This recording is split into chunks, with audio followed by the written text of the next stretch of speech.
You've had a very extraordinary journey starting from Lucknow University to IIM Ahmedabad. Can you walk us through your formative years? तो जब तक मैं IIM में नहीं आई मुझे तो मालूम भी नहीं था कि शेयर होता क्या है। और 90s के अंत में फर्स्ट ग्लोबल ने वो किया जो एशिया में किसी ने नहीं किया था। तो लंदन स्टॉक एक्सचेंज के हम मेंबर बने। I'm curious to know, global जाने का जो डिसीजन है उस टाइम पे काफी मुश्किल रहा होगा। कोई ऐसा इंसिडेंट जिसने प्रॉम्प्ट किया आपको ये करने का? आपने 25,000 रुपीस को 1 करोड़ में ग्रो किया। वो जो जर्नी है उसके बारे में बताइए।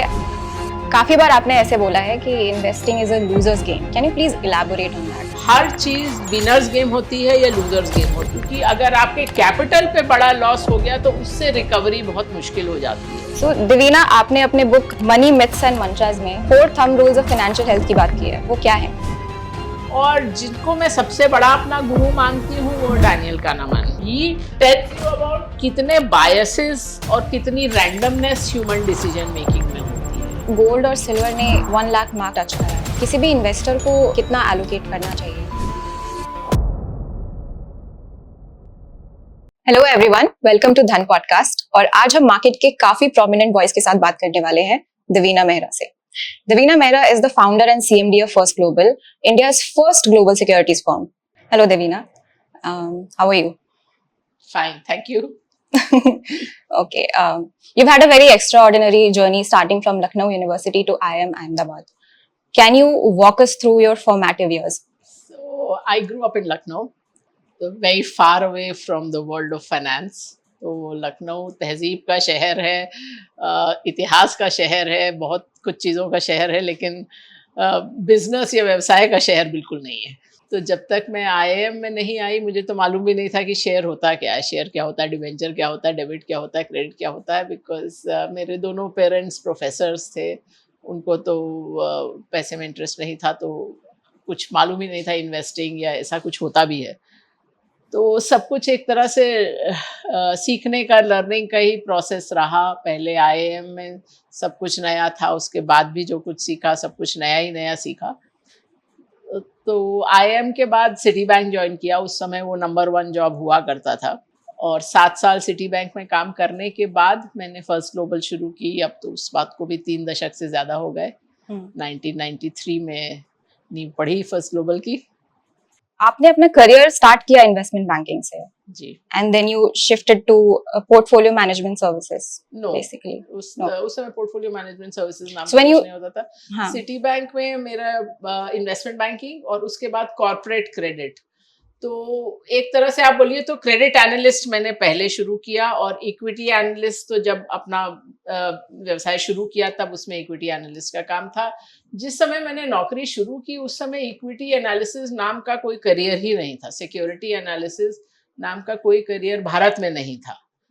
तो आईआईएम में भी हमारा कोई कोर्स ही नहीं था सिक्योरिटीज एनालिसिस, बिकॉज तब वहाँ यहाँ ये करियर ही यहाँ एग्जिस्ट नहीं करता था। तो वो लगभग सिक्योरिटीज एनालिसिस जो भारत में शुरुआत हुई, वो मैं कहूँ तो फर्स्ट ग्लोबल जिस समय शुरू हुआ उसी के साथ हुई।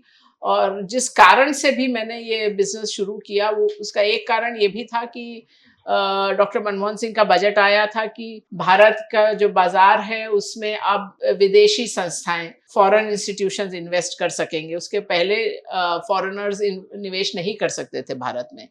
तो वो जब चेंज आया तो तब मुझे लगा कि अब जो भारत का बाजार है वो अब बाकी बाजारों की तरह विकसित होगा, प्रोफेशनलिज्म आएगा। उसके पहले जो ब्रोकर्स भी थे भारत में वो पुराने ही टाइप के ब्रोकर थे, कोई प्रॉपर एनालिसिस का कोई कल्चर नहीं था। किसी कंपनी में इन्वेस्टर रिलेशन नाम का डिपार्टमेंट छोड़ के कोई पर्सन भी नहीं होता था।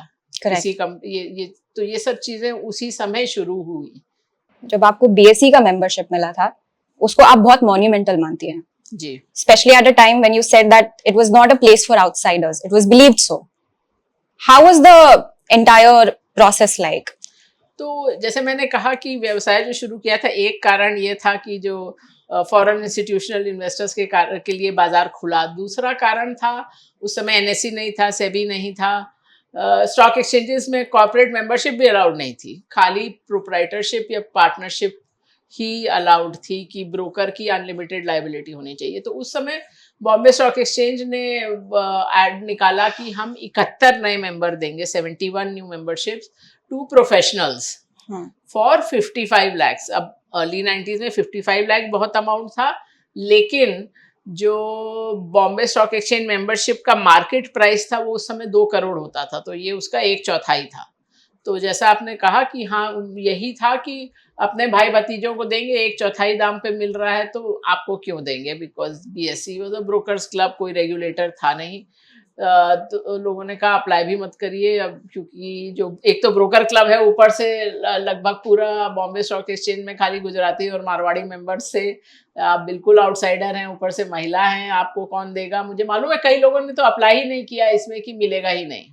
देखा अप्लाई करते हैं, देखा जाता है, देखा जाएगा। तो जो बोलते हैं मैनिफेस्टेशन ऑफ गोल्स, तो उस समय लगता था कि बीएससी कार्ड मिल गया तो आप जिंदगी बन जाएगी। तो उन्होंने कोशिश की नहीं देने की। अंत में मुझे 2 एक्स्ट्रा मार्क मिले अपने आईएम के गोल्ड मेडल के, और उससे मैं कट ऑफ के ऊपर गई। मैंने कहा ठीक है, इस लिस्ट पे टॉप नहीं करना है, तो आई थिंक 71 में से 69 नंबर था मेरा, पर कट ऑफ के ऊपर आ गए, तो वहीं से स्टार्ट हुआ। अब आते हैं फर्स्ट ग्लोबल पे। जी। इफ आई मे आस्क, अभी आपका AUM कितना है? तो हमारा जो फर्स्ट ग्लोबल का एसेट मैनेजमेंट की जर्नी बाद में शुरू हुई। जो मैं 90s से बोल रही हूँ, तब हम सेल साइड पे थे, जो कहते हैं ब्रोकिंग और इन्वेस्टमेंट बैंकिंग। ओके। तो 90s में ब्रोकिंग और इन्वेस्टमेंट बैंकिंग करी। हमारे क्लाइंट लगभग ऑलमोस्ट 100% ही कहें तो फॉरेन इंस्टीट्यूशनल इन्वेस्टर्स थे। उस समय वैसे भी डोमेस्टिक म्यूचुअल फंड का कुछ खास था नहीं। और 90s के अंत में फर्स्ट ग्लोबल ने वो किया जो एशिया में किसी ने नहीं किया था, which was to go international. So London Stock Exchange के हम मेंबर बने 1999 में। So we were not just the first Indian, we were the first Asian, excluding Japan. Only the Japanese firms had gone west, और कोई नहीं गया था। And about a year after that of the NASD in the US. So वो second phase था journey का, जब हमने ग्लोबल स्टार्ट किया। बट ग्लोबल भी अभी भी वो इन्वेस्टिंग नहीं, this was still the broking side. Okay. So but beyond a point वो थोड़ा फ्रस्ट्रेटिंग होने लगता है, क्योंकि आप फंड मैनेजर को समझा रहे हो कि ये करो, अब वो फंड मैनेजर करे ना करे ये उस निर्णय उसका है। तो एसेट मैनेजमेंट का जो पहला स्टेप था वो 2015 में लिया। और आपको थोड़ा आश्चर्य होगा कि ग्लोबल पहले शुरू किया। तो ग्लोबल एसेट मैनेजमेंट पहले शुरू किया। जो भारत का पीएमएस है वो 2020 में शुरू किया, जबकि पीएमएस लाइसेंस लगभग 20 साल पहले लिया था उसके। तो हमारे ऑर्गेनाइजेशन में भी होता था कि लाइसेंस है, ब्रांड है, हम लोग शुरू क्यों नहीं कर रहे।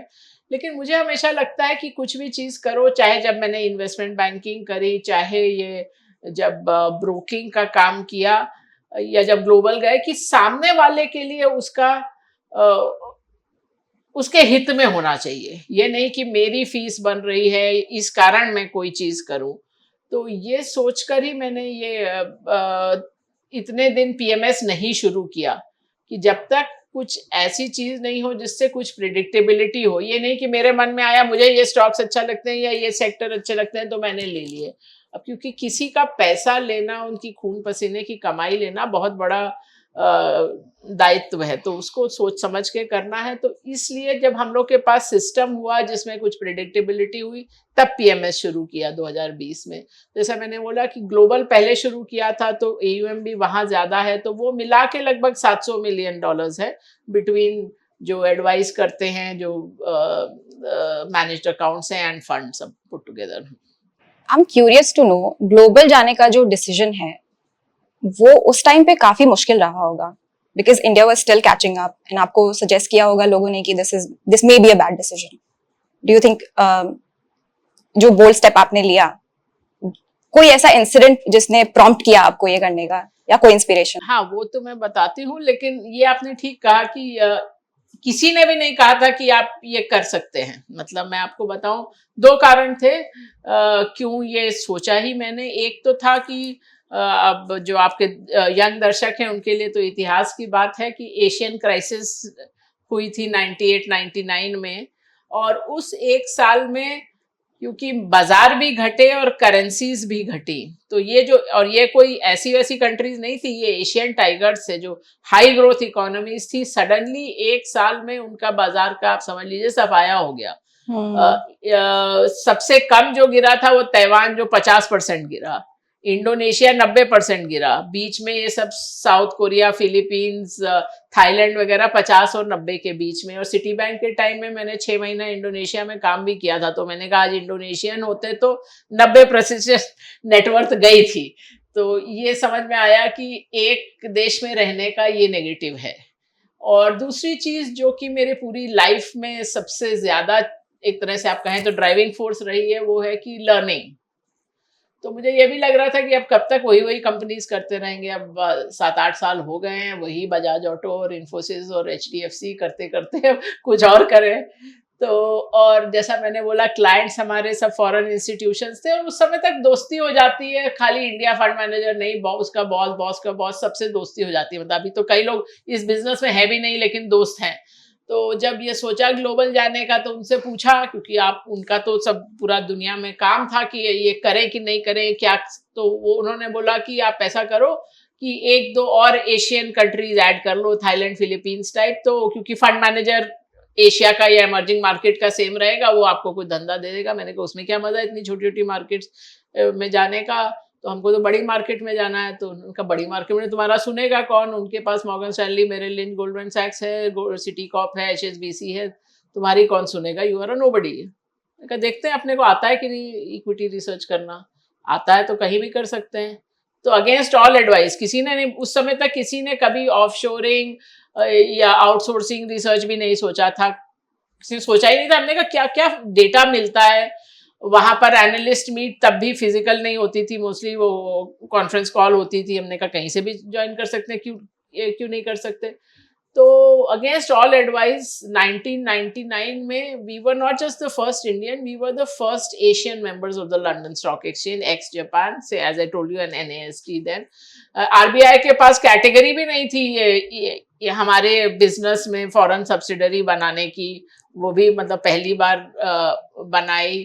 और उसमें सबसे ज्यादा जिस चीज ने मुझे मन में संतोष दिया कि यहाँ पर तो फिर भी जर्नलिस्ट, एडिटर्स वगैरह को आप जानते भी हैं। वहां हम किसी को नहीं जानते थे, ना ही हम जाके मिल रहे थे किसी से, खाली हमारी रिपोर्ट्स जा रही थी। And in no time we were in Forbes, Fortune, Business Week, Wall Street Journal, front page, Barron's, everywhere everywhere. मतलब just on the quality of the work. Because उतना घुस के कोई काम करता नहीं, अपना तो जुनून है कि समझना है, तह तक जाना है। तो वो हर चीज का मतलब, आप इकोनॉमिक इंडिकेटर है तो लोग ऊपरा ऊपरी बोलते हैं कि ये 50 वाला 70 हो गया, बट उसका मतलब क्या है, उस चीज में कौन से क्वेश्चंस पूछे जाते हैं, उसका सर्वे का मार्किंग कैसे होता है। आप उतना तह तक जाएंगे तो आपको जो मोती मिलेंगे वो औरों को नहीं मिलेंगे।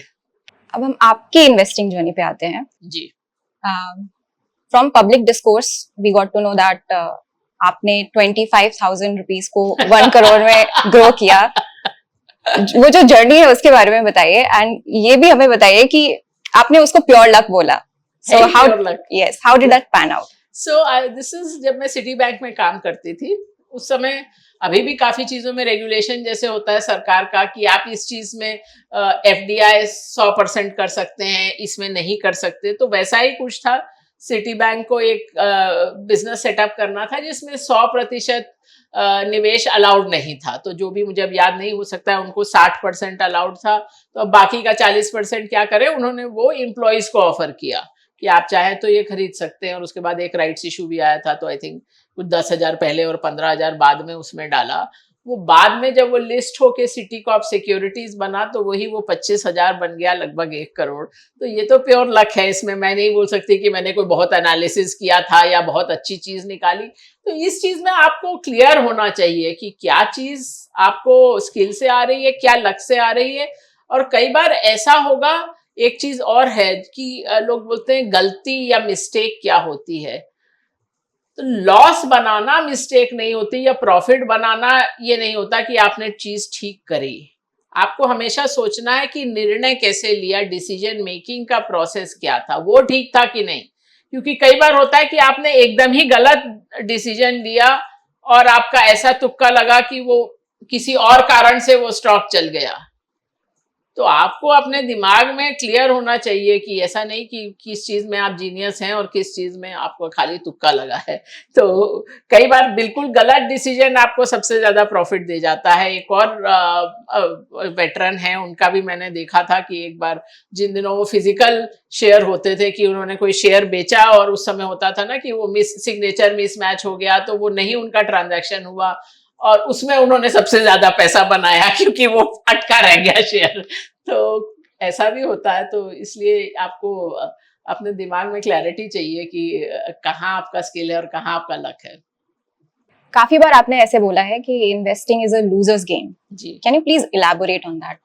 तो ये मेरे ट्रेनिंग मैनुअल में हमेशा से रहा है आर्टिकल, तो आपके जो दर्शक हैं वो भी गूगल कर सकते हैं। चार्ल्स एलिस का आर्टिकल है द लूजर्स गेम। ये 1980 से भी पहले का आर्टिकल है, 70 के दशक का आर्टिकल है। एकदम आई ओपनर आर्टिकल है कि लाइफ में हर चीज विनर्स गेम होती है या लूजर्स गेम होती है, और गेम्स बदलते हैं, मतलब उनका कैरेक्टर बदलता है। तो जैसे एक आप एविएशन को लीजिए, तो एक टाइम पे वो विनर्स गेम होता था, it was an adventure sport. जिस time Charles Lindbergh was flying across the Atlantic, या जेआरडी टाटा का कराची लंदन फ्लाइट, तो उस समय वो एडवेंचर स्पोर्ट था। मतलब जेआरडी टाटा वहां जाते जाते जहां लैंड करना था रास्ते में, वो पूरा का पूरा शहर ही मिस हो गया उनसे। वो फिर कोई और जगह, एक सपाट जगह मिली, वहां उतार दिया प्लेन।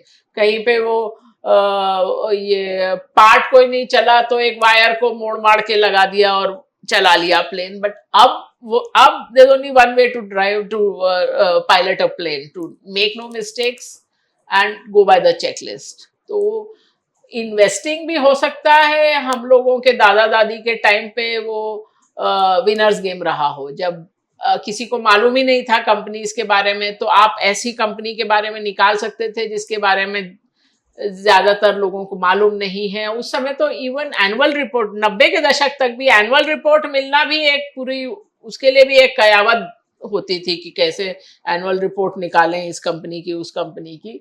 तो वो अगर आप उस लिहाज से देखें तो उस समय वो विनर्स गेम हो सकता था, क्योंकि आप ऐसे ही आप समझ लीजिए जेम्स निकाल सकते थे जो लोगों को नहीं मालूम। अब सारा डेटा सबके पास है। 90 के दशक तक भी आप कुछ हद तक इंफॉर्मेशन आर्बिट्राज थी। मतलब मुझे बहुत मजा आता था कि पूरी देश भर में एकदम धूल फाकते हुए घूम रहे हैं और कंपनी से मिल रहे हैं और प्लांट्स में जा रहे हैं, और कंपनी से मिल के आपको कुछ मालूम चल रहा है जो बाकी लोगों को नहीं मालूम। और यहीं पे नहीं, अमेरिका में भी वही होता था कि बड़ा फंड है कोई फिडेलिटी जैसा, तो वो उसको आईबीएम से या वो डिस्नी से या जहां से भी और इंफॉर्मेशन मिल जाएगी।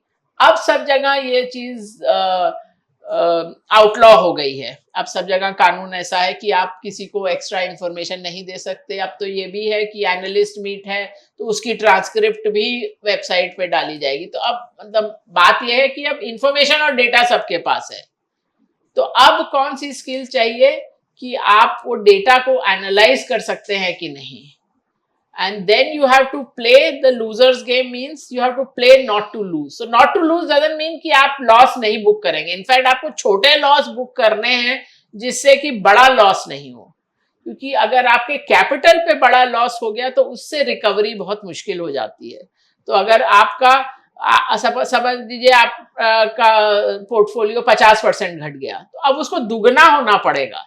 -50% के लिए आपको +100% होना पड़ेगा टू कम टू जीरो। -33% या एक तिहाई के लिए आपको 50% बढ़ना पड़ेगा टू कम टू जीरो। सो आपका वही है कि बड़ा लॉस कैपिटल पे नहीं होना चाहिए। That's the way to play a loser's game. जैसे at tennis at the grand slam level, जैसे विंबलडन अभी खत्म हुआ, विंबलडन लेवल पे it is a winner's game कि आपको बहुत ब्रिलियंटली खेलना है जीतने के लिए। लेकिन आप अपने मोहल्ले में खेल रहे हैं, then it's a loser's game. Then your game should be कि I don't lose, I just put the ball in play. वो दूसरा वाला गलतियां करेगा और आप जीत जाएंगे।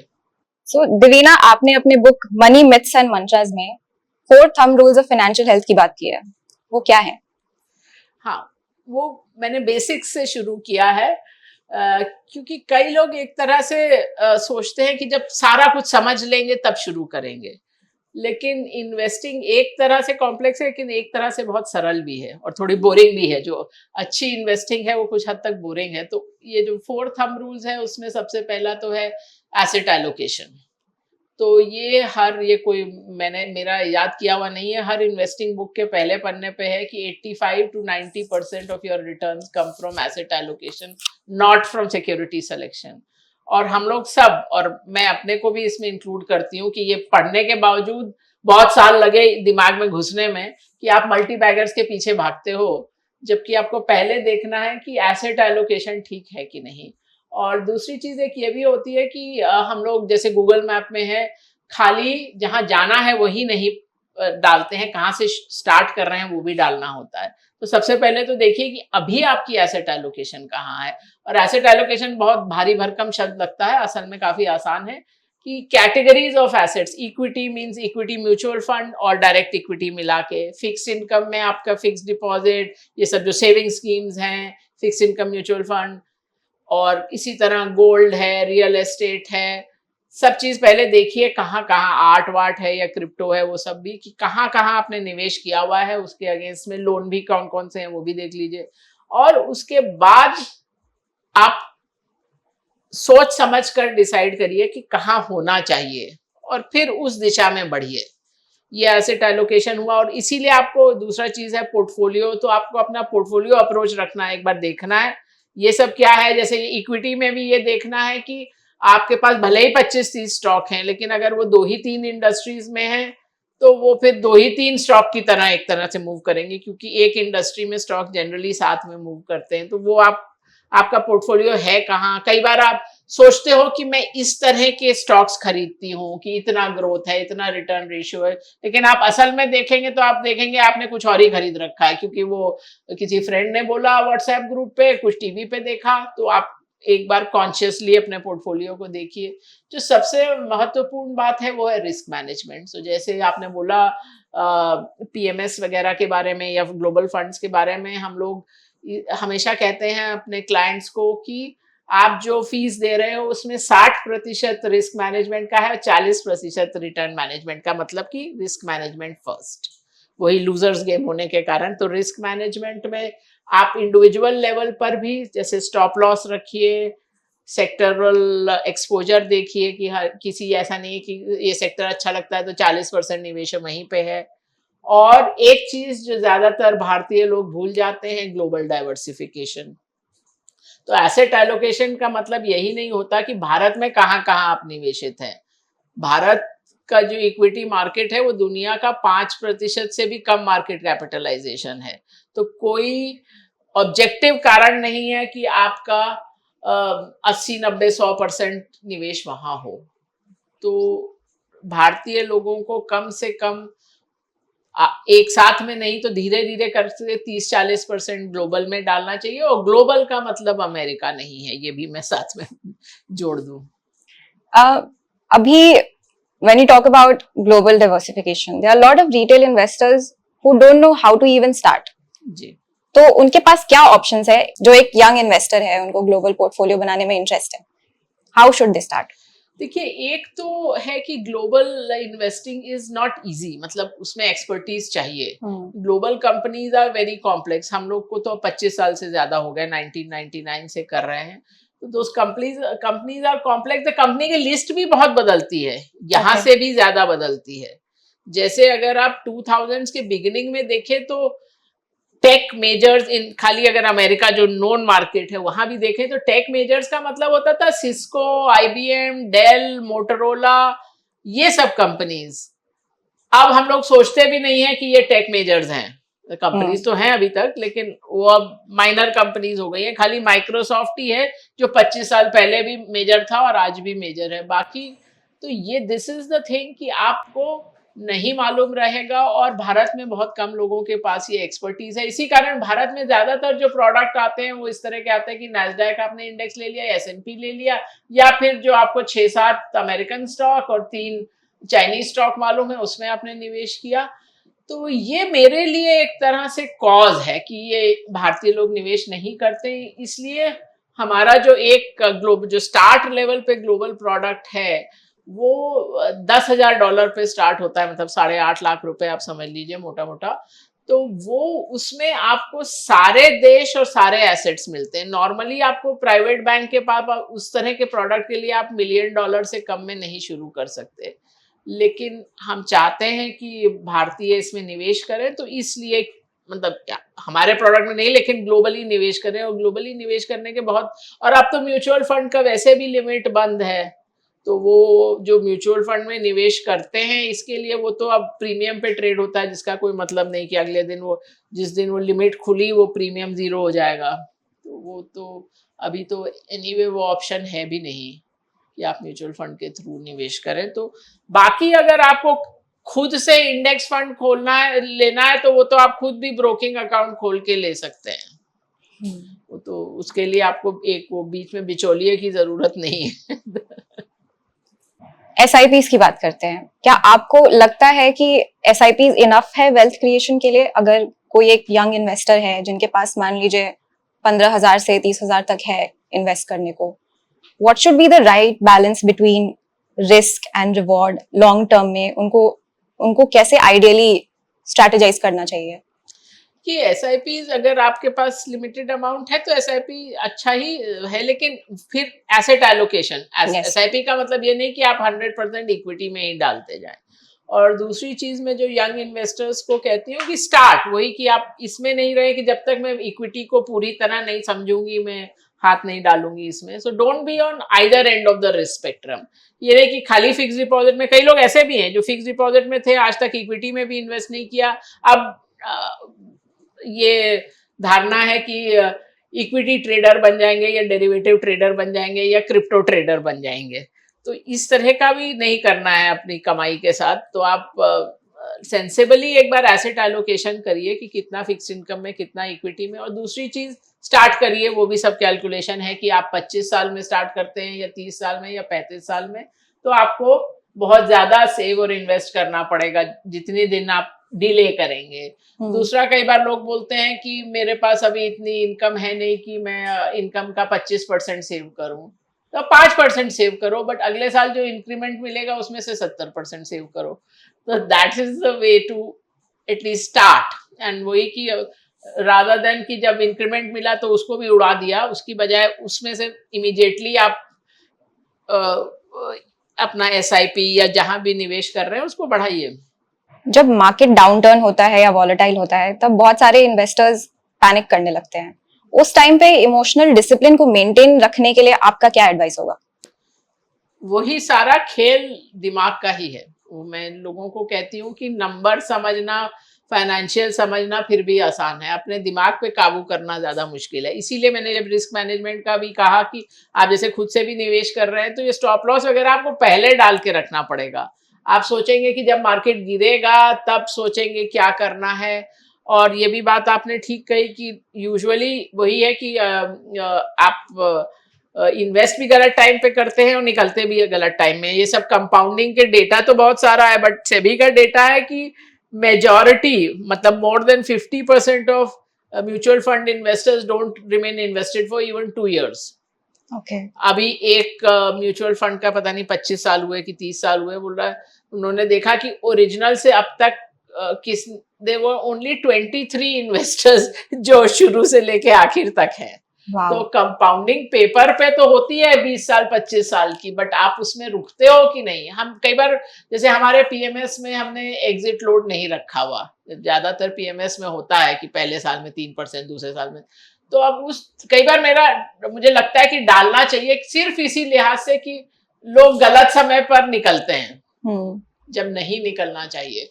और ये भी एक आंकड़ा है कि अगर आप भारतीय बाजारों को देखें तो जो भी इंडेक्स का डेटा है 40-45 सालों का, उसमें अगर आप 10 सबसे अच्छे दिन मिस कर दें तो आप सोचेंगे 40 साल में 10 दिन तो होते ही क्या हैं, लेकिन आपके 2/3 रिटर्न निकल जाता है कि आपका 100 रुपया जो 75,000 होना चाहिए था वो 25,000 पे रह जाता है। तो इसलिए अधिकतर जो भी आपका इक्विटी एलोकेशन है, निवेशित रहना ही बेहतर रहता है, वही आपको डिसिप्लिन रखना है। और ये जो 10 सबसे अच्छे दिन आते हैं ना, ये यूजुअली तेजी में नहीं आते हैं। This is the other thing. कि वो आते हैं जब अनसर्टेनिटी है, फियर है, जब लोग बोल रहे हैं कि एसआईपी बंद कर दें क्या। जब 2024 के पहले 9 महीने वाला माहौल होता है तब कोई एसआईपी बंद करने की बात नहीं करता है। तब लोग बोलते हैं कि 30-35% कंपाउंडिंग तो मतलब आसान है, उसमें तो है ही क्या। तो इसलिए हमेशा sentiment is a Contra indicator कि जब, और ये स्टडीज ने शो किया है, और खाली भारत और अमेरिका में ही नहीं, जहां भी ये स्टडी हुई है, चाहे यूरोप में चाहे साउथ अमेरिका में, सेम आता है कि जब लोगों का एक्सपेक्टेशन स्काई हाई होता है उसके बाद मार्केट गिरता है या रिटर्न कम आते हैं, और जब पीपल आर डिस्पॉन्डेंट, वो सोच रहे हैं कि अब मार्केट से निकल ही जाए, उसके बाद रिटर्न सुपर नॉर्मल आते हैं। This is a pattern. तो इसलिए जब आपको लगता है मार्केट से निकल जाए, ज्यादातर वही समय होता है जब आपको निवेश करना होता है। मैं अपने फरवरी के इंटरव्यूज देख रही थी, क्योंकि मेरे किताब आई थी 30 या 31 जनवरी को, तो फरवरी में मैंने कुछ पॉडकास्ट किए थे, तो उसमें सब में मैंने यही कहा था कि अगर आप इंतजार कर रहे थे कि करेक्शन आएगी तब निवेश करेंगे, तो आपने निवेश किया क्या। उसके बाद से आप देखिए 15-20% मार्केट ऊपर है। तो देखा करेक्शन तो आ गई है, पर अब आप जब करेक्शन आती है तब सब बैठे रहते हैं कि नहीं अभी और आएगा, अभी और होगा। You can never catch the exact bottom. तो अगर आप मतलब अगर आपने सोचा कि हाँ अभी मेरे पास है, मैं थोड़ा रुक जाऊं, मार्केट गिरने वाला है, तो गिरने के बाद भी आप निवेश नहीं करते। As a professional that is what we do. अगर हम लोगों ने थोड़ा कैश रखा हुआ है कि मार्केट गिरेगा तो निवेश करेंगे, तो गिरता है तो फिर निवेश करते हैं। ये नहीं कि फिर बैठे ही रह जाए। इन्वेस्टिंग को लेके पब्लिक डिस्कोर्स में एक कोई ऐसा मिथ हो जिससे आपको काफी प्रॉब्लम है? एक तो नहीं, बहुत मिथ है। इनफैक्ट तभी मेरी किताब का नाम है ना market money myths and mantras, because lot of things which people think are mantras are really myths. Okay. Right from following famous investors की, उसने जो वॉरेन बफेट ने किया या राकेश ने किया, झुंझुनवाला ने किया तो मैं वो करूं, वहां से लेके for example buy blue chips and forget, ये invest in your circle of competence, all these are myths, these are not invest in your circle of competence. ठीक है, आपने सोचा कि at your level if you are only investing a small portion of your portfolio yourself तो कुछ हद तक आप कर भी सकते हो, but if your fund manager says that means कि वो तो बोल रहे हैं कि I will invest in my comfort zone। अगर फंड मैनेजर को खाली एफएमसीजी और बैंक समझ में आता है, तो जब कुछ और चलेगा तब क्या होगा कि कोई भी थीम हमेशा नहीं चलती है। दिस इज ऑल्सो, बिल्कुल ये बात गांठ बांध लीजिए, that in investing no theme meaning no sector, no country, no asset class does well forever. और usually what people do is they chase the asset class, कि गोल्ड चला है तो अब उसमें चले जाएं, स्मॉल कैप चल गया तो अब उसमें घुस जाएं। तो वो that is fundamentally a wrong strategy, and it will systematically bring down your returns. You will systematically underperform if you chase whatever has done well of late. तो वो मतलब इस तरह की बहुत चीजें हैं, क्योंकि इवन किताबें पढ़ के, जैसे अब पीटर लिंच की किताब लोग पढ़ते हैं कि हाँ जो मुझे मेरी वाइफ को ये पैंटीहोज पसंद आया तो मैंने उस पैंटीहोज वाली कंपनी का स्टॉक खरीद लिया।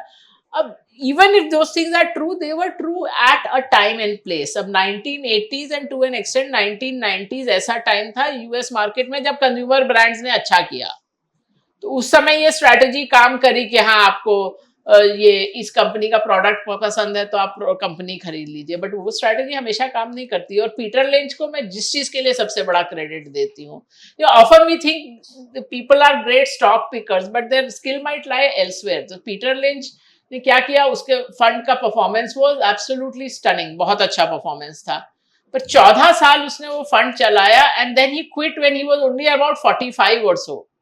उसको समझ में आ गया कि ये एक एक्स्ट्राऑर्डिनरी परफॉर्मेंस है, ये आगे नहीं आने वाला है। तो that was his sensible decision, कि उसको ये समझ में आया कि ये this was not normal. Again skill और लक में, इसमें लक है, ये नहीं है कि मेरे पास ये जादू की छड़ी है कि मैं ऐसा परफॉर्मेंस हमेशा देता रहूं। And so also for example Rakesh, एक बुक आई थी राकेश झुंझुनवाला पे, उसमें बहुत कुछ लिखा हुआ था, बट मेरे हिसाब से उस किताब का सार एक लाइन था। He said कि I made money from 1989 to 92, from 2003 to 2007, और in between there were even 5 years when I didn't make money. देखा, उसकी सुपर पावर स्टॉक पिकिंग नहीं थी, उसकी सुपर पावर ये समझना था कि इक्विटी मार्केट में रिटर्न्स इतनी लंपी होती हैं कि आपके 2 साल की रिटर्न 2 साल में आपकी 8 साल की रिटर्न आ जाएगा, then you may not get returns. जैसे आप इंडियन मार्केट को देखिए तो 1994 से 2003 9 साल का पीरियड है, सेंसेक्स वही का वही था, ऊपर नीचे हुआ बीच में, बट 9 साल बाद वही था जहां 9 साल पहले था। नेट रिटर्न 0, उसके बाद के 4.5 साल में 6 गुना हो गया। So this is how skewed equity markets can be. तो जिसने वो समझ लिया वो सुपर पावर है, ये नहीं कि उसको स्टॉक पिकिंग आती थी। तो You said you normally don't follow, let's say, famous investors, but is there any investor who you admire? See, for me, books are my guru. So it's not as if कि आपको नहीं पढ़ना है कि Warren Buffett ने क्या कहा या तालिब ने क्या कहा या इसने पीटर लिंच ने भी क्या कहा, पर आप पढ़ो, समझो, इवैल्यूएट करो, देखो उसमें क्या चीज सही है, क्या चीज गलत है। और फेमस इन्वेस्टर्स जहां तक बात है, एक तो ये है कि are they even doing what you think they are doing. लोग सोचते हैं वॉरेन बफेट खरीदता है और बेचता नहीं है, बट क्या डेटा क्या है कि 50% of what he buys he sells within 6 months, 85% he sells within 2 years. Okay. And whether in fact that is one of the longer chapters in my book, तो उसमें बहुत सारे points हैं कि why not to follow famous investors, या मतलब what are the fallacies in following, or whether they've outperformed at all. You know, Ray Dalio for example has been a disastrous fund manager, or for that matter the question is wrong. First of all, the question is wrong, because what are you saying? Ki so and so made a lot of money, let me do what he or she did. Okay. Whereas the question should be of all people who followed this strategy, what happened to them?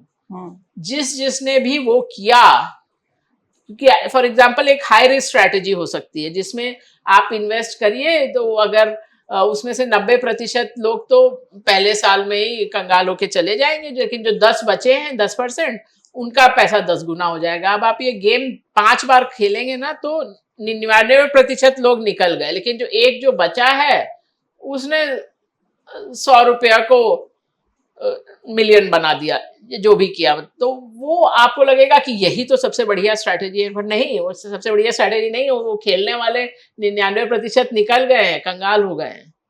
तो और again even in Indian market जो चीज एक बार काम की, या किसी समय, जैसे मैंने ये यूएस के बाजार का एग्जांपल दिया, इंडिया में लोग बोलते हैं कि जिन्होंने बहुत पैसा बनाया, पहला पैसा उन्होंने ट्रेडिंग से बनाया। Now Rakesh Jhunjhunwala also used to say कि don't trade. Somebody asked him also कि you made your first money with trading, why do you tell people not to trade? बोल रहा मैं स्मोक करता हूँ लेकिन अपने बच्चों को कहता हूँ मत स्मोक करो।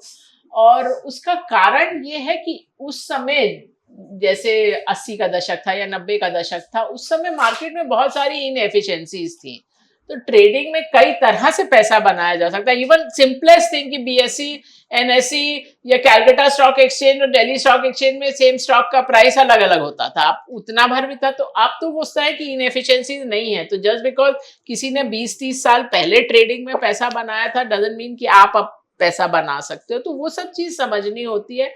और जिनको मैं सबसे बड़ा अपना गुरु मानती हूँ वो डैनियल कानामैन।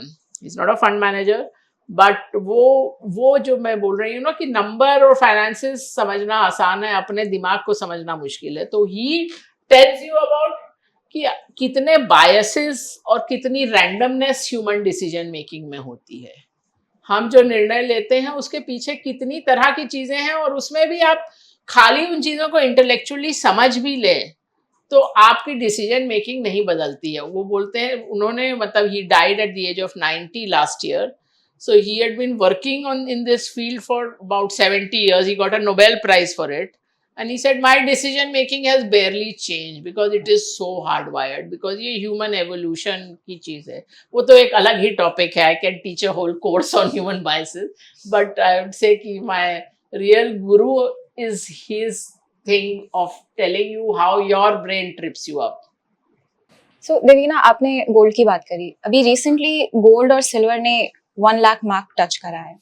इन योर ओपिनियन किसी भी इन्वेस्टर को गोल्ड में या सिल्वर में कितना एलोकेट करना चाहिए? आपके एलोकेशन का पार्ट होना चाहिए, लेकिन ऐसा भी नहीं कि उसमें 25-30% होना चाहिए। तो वो आपको थोड़ा सा, और मैंने जैसे कहा कि जो भी कुछ अभी अभी अच्छा किया है उसके पीछे भागना और उसमें एलोकेशन बढ़ाना, ये इन जनरल अच्छा डिसीजन नहीं होता है। और अगर बहुत ज्यादा हो गया है आपके एसेट एलोकेशन का तो कुछ कम करिए, क्योंकि गोल्ड ऐसा कोई सेफ एसेट नहीं है। आप डेटा देखो, 1980 में जो गोल्ड का भाव था डॉलर में, वो भाव आप समझिए 1999 में गेस करो कि कहाँ की कितना 1980 टू 1999 कितना मूवमेंट हुआ गोल्ड के प्राइसेस में।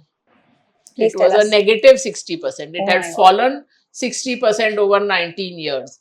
तो 1980 का जो भाव वापस आया 2007 में, 27 साल बाद, बीच में 60% गिरा। उसके बाद जो दूसरा पीक था उसके बाद 40% गिरा। तो गोल्ड एक्चुअली S&P इक्विटी से भी ज्यादा वॉलेटाइल एसेट है। तो हम लोग को क्यों गोल्ड ठीक लगता है और क्यों हमारी दादी नानी गलत नहीं थी गोल्ड खरीदने में? बिकॉज एट दैट टाइम आप ओवरसीज इन्वेस्ट नहीं कर सकते थे बाजारों में। सो effectively gold was the only currency hedge you have. जो रुपया डेप्रिशिएट होता है उसके अगेंस्ट में आपका खाली गोल्ड ही था। मैं ये भी आंकड़ा हमेशा देती हूँ कि जब मैंने नौकरी शुरू की थी डॉलर 12 रुपया था। In course of less than a career 90% depreciate हुआ है। तो इसीलिए रुपये में गोल्ड का चार्ट ठीक ठाक लगता है, क्योंकि वो असल में करेंसी डेप्रिसिएशन चार्ट है। और अब आपके पास वो कंस्ट्रेंट नहीं है कि आपको ग्लोबल एक्सपोजर खाली गोल्ड के थ्रू मिल सकता है। अब वो जो लिबरलाइज्ड रेमिटेंस स्कीम है आरबीआई की, उसमें आप $2.5 लाख हर साल भेज सकते हैं। अगर 4 का परिवार है तो आप 8.5 करोड़ रुपया हर साल भेज सकते हैं। मतलब इफेक्टिवली आप जितना मर्जी भेज सकते हैं। आप तो आप अब वो गोल्ड की वो बात नहीं है। लेकिन जैसा मैंने कहा, हमारी दादी नानी गलत नहीं थी, उस समय वही चीज थी। आप गोल्ड मतलब आप बाहर निवेश करना तो आप छोड़िए, आप अगर घूमने जा रहे हैं या बिजनेस पे जा रहे हैं तो आप खाली $500 लेके जाते थे, वो भी 3 साल में एक बार। अगर 3 साल में दूसरी बार आप गए तो $20 लेके आप उड़ान भरते थे। वो ये था तब का यथार्थ, पर अब वो बात नहीं है। So, Devina, historically, you've been wary of small caps and have highlighted that overexposure small caps में risky है. But अभी investors काफी interested हैं, inclined हैं towards let's say small caps, micro caps. तो आपके पास कुछ ऐसा advice है उनके लिए? हाई रिस्क है, तो इसलिए आपको उसमें जो ओवरऑल रिस्क मैनेजमेंट की बात कर रहे थे उसमें एक चीज ये भी है कि आपका कितना एक्सपोजर स्मॉल और माइक्रो कैप्स में है। कि आप एक चीज समझिए कि एक तेजी में जो चलते हैं स्मॉल और माइक्रो कैप्स, वो अगली तेजी में वही चलेंगे ऐसा नहीं होता है। बहुत सारे स्टॉक्स, जिसे मैं कहती हूँ, शून्य में विलीन हो जाते हैं। आप देखिए आज की डेट में 4-4.5 हजार स्टॉक्स ट्रेड करते हैं। आप लिस्ट उठाइए कि अभी तक लिस्टिंग्स कितनी हुई हैं, उससे कई गुनी हुई हैं। तो मतलब जितने स्टॉक्स ट्रेड कर रहे हैं उससे ज्यादा तो गायब हो चुके हैं। 1990 के दशक में एक एक साल में 1200 1300 आईपीओ भी आए हैं। तो वो सब स्टॉक्स कहाँ गए? तो ये डेंजर होता है कि वो स्टॉक्स गायब ही हो जाएंगे। वो तो एक चीज है, एक तो हुआ कि बिल्कुल ही गायब हो गई कंपनी, बट उसके अलावा भी आप डीएलएफ जो अब काफी हद तक मेन स्ट्रीम कंपनी है, उसका जो आईपीओ का प्राइस था वो दशकों तक वापस नहीं आया। बाकी जैसे रिलायंस पावर था, वो तो खैर कंपनी डूबी, पर जैसे मैं कह रही हूँ डीएलएफ तो ऐसा नहीं कि कंपनी डूब गई, लेकिन फिर भी आपका भाव नहीं आया। तो ये सब बहुत हाई रिस्क गेम है, तो उसमें आपको बहुत कम पैसा अपना उसमें लगाना चाहिए। बिकॉज जो आप बात कर रहे हैं कि लॉन्ग टर्म कंपाउंडिंग और ये सब, और दूसरी तरफ अगर आप ये this is playing fast and loose with your money, आपके खून पसीने की कमाई है, आप लॉटरी मत खेलो उससे। तो ऐसा नहीं कि कोई भी स्मॉल कैप अच्छा नहीं करेगा या ऐसा कुछ नहीं है, लेकिन लोग वही समझते नहीं है कि मुझे कई बार लोग बोलते हैं कि अरे फलाने स्मॉल कैप मैनेजर ने 50% पिछले 3 साल से कंपाउंडिंग दिया। मैंने कहा उसके पहले जाके देखो, वो 80-90% खोया। तो अगर कोई चीज 80% गिरती है, उसके बाद आप 3 साल 50% भी उसको कंपाउंड करो, तो you are still below water, you are still at a loss. तो अपना स्कूल का गणित नहीं भूलना चाहिए कि ना this is so it's a risky area. In 2008-9 it fell nearly 80%, 78% to be exact. और वो इंडेक्स का लेवल आने में 8 साल लगे, लेकिन वो थियोरेटिकल है कि वो इंडेक्स का लेवल आया। तब तक वो इंडेक्स ही पूरा बदल जाता है। स्मॉल कैप इंडेक्स हर साल 15-20% चेंज होता है। तो 8 साल में वो अलग ही स्टॉक्स हैं जो वापस आए, जो स्टॉक गिरे थे वो कभी वापस नहीं आए। और उसके बाद जो एक और मैड बुल रन आया था 2017-18 में, उसके बाद फिर 2/3 गिरा इंडेक्स। तो ये रिस्क होता है। और ऐसा भी नहीं कि थोड़े से स्टॉक्स गिरे। जब पहला वाला जो गिरावट की मैंने बात की उसमें 99% स्टॉक गिरे, जो दूसरा वाली गिरावट थी उसमें 92% गिरे। तो आप इतने जीनियस नहीं है कि आपके पास खाली जो स्टॉक नहीं गिरे वही रहेंगे। तो इसमें बहुत सारा चीजें आपके गंदगी भर जाती है इंडेक्स में। जब कभी भी यूफोरिक तेजी आती है, जो मैंने आपको, जैसे मतलब कई बार लोग बोलते हैं कि मेरी माँ ने पोर्टफोलियो नहीं देखा 20 साल से, तो वो आप उठाइए तो उसमें वो सब हैं, डीएसक्यू सॉफ्टवेयर और पेंटा मीडिया और एनईपीसी माइकॉन, जो उस समय के तेजी वाले स्टॉक्स थे। तो वैसे जो जो मैड तेजी वाले स्टॉक्स होते हैं ना, वो बहुत सारे वापस ही नहीं आते, गायब ही हो जाते हैं। तो सोच समझ के आपकी मैं हमेशा कहती हूँ कि दिवाली पे खाली लक्ष्मी की पूजा ही नहीं करिए, लक्ष्मी माँ का सम्मान करिए। आप लोग अपना एक फ़ोन खरीदते हैं तो उसमें बहुत रिसर्च होती है, लेकिन जब स्टॉक्स में पैसा लगाते हैं तब किसी ने बोल दिया किसी टेलीग्राम ग्रुप में या टीवी पे, और आपने ले लिया बिना सोचे समझे, बिना देखे भाले। तो वो मत करिए। So, Devina, after all these years in markets, what is that one thing that excites you the most? Learning. So learning is the thing that excites me in life from school to now. And very few careers in the world where 3 decades on you can say that you are still learning every day, where you don't know it all and you can't know it all. मतलब वो दिन नहीं आएगा कि मुझे मालूम है कि बाजार क्या करेगा हमेशा। तो that's the exciting part. What is that holy grail advice would you like to give to the young investors right now in this country? Don't play fast and loose with your money. Behave sensibly. Do the boring things right. And for more details, you can read my book. It's now an official national bestseller. Thank you so much, Devina, for joining us. It was great talking to you, and thank you so much for taking out the time. Thank you. It was a great conversation. Thank you for watching this podcast, and if you have any thoughts, share in the comments below. Subscribe to our channel, और अगर आपने धन app download नहीं किया है तो link is in the description. Investments in the securities market are subject to market risk. Read all the related documents carefully before investing.